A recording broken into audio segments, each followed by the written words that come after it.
Hormuz প্রণালী আবার খুলে দেওয়ার দায়িত্ব শুধুমাত্র ইসলামী প্রজাতন্ত্র ইরানের। মার্কিন যুক্তরাষ্ট্রের সঙ্গে স্বাক্ষরিত আলোচিত সমঝোতা স্মারকটির শর্ত অনুযায়ী কৌশলগত ওই জলপথ পরিচালনায় তেহরানের ব্যবস্থাপনায় কোনো ধরনের হস্তক্ষেপ না করতে সংশ্লিষ্ট সব পক্ষকে আহ্বান জানিয়েছেন ইরানের পররাষ্ট্রমন্ত্রী আব্বাস আরাকচি।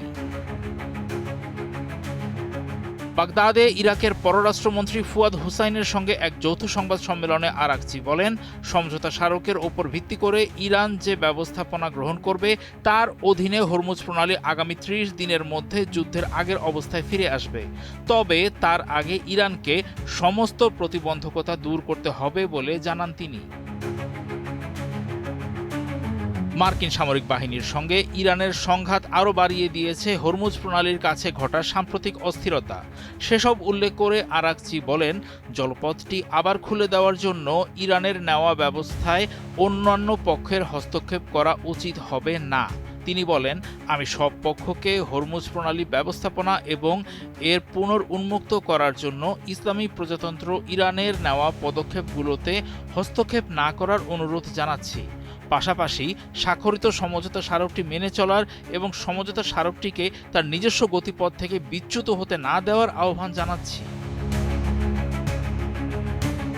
ইরাকি পররাষ্ট্রমন্ত্রীর আতিথেয়তার জন্য ধন্যবাদ জানিয়ে আরাকচি জানান, দুই মন্ত্রী দ্বিপাক্ষিক ও আঞ্চলিক বিভিন্ন বিষয়ে ব্যাপক আলোচনা করেছেন। তিনি ইরান ও ইরাকের মধ্যকার সম্পর্ককে কৌশলগত এবং অত্যন্ত মূল্যবান হিসেবে বর্ণনা করেন। ইরাকের শীর্ষ কর্মকর্তাদের সঙ্গে বৈঠকে এই অংশীদারিত্বকে আরও জোরদার করার বিষয়ে তেহরানের দৃঢ় সংকল্পের কথা আবারও ব্যক্ত করেন তিনি। ইরানের পররাষ্ট্রমন্ত্রী আরও জানান, সমঝোতা স্মারকের প্রথম ধারা অনুযায়ী লেবানন সহ সমস্ত ফ্রন্টে যুদ্ধের অবসান ঘটতে হবে।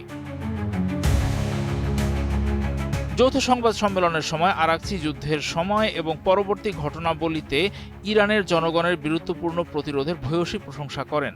ইসরায়েলি হামলা অব্যাহত থাকায় দুঃখ প্রকাশ করে তিনি বলেন, সমঝোতা স্মারকের আওতায় নিজের এবং ইসরায়েলি শাসনের পক্ষে মার্কিন যুক্তরাষ্ট্র প্রতিশ্রুতি গ্রহণ করেছে। সেই অনুযায়ী এসব হামলা বন্ধ করা, লেবাননে যুদ্ধের অবসান নিশ্চিত করা এবং চুক্তি অনুযায়ী অধিকৃত অঞ্চল থেকে সেনা প্রত্যাহার আরও সহজ করা যুক্তরাষ্ট্রেরই দায়িত্ব।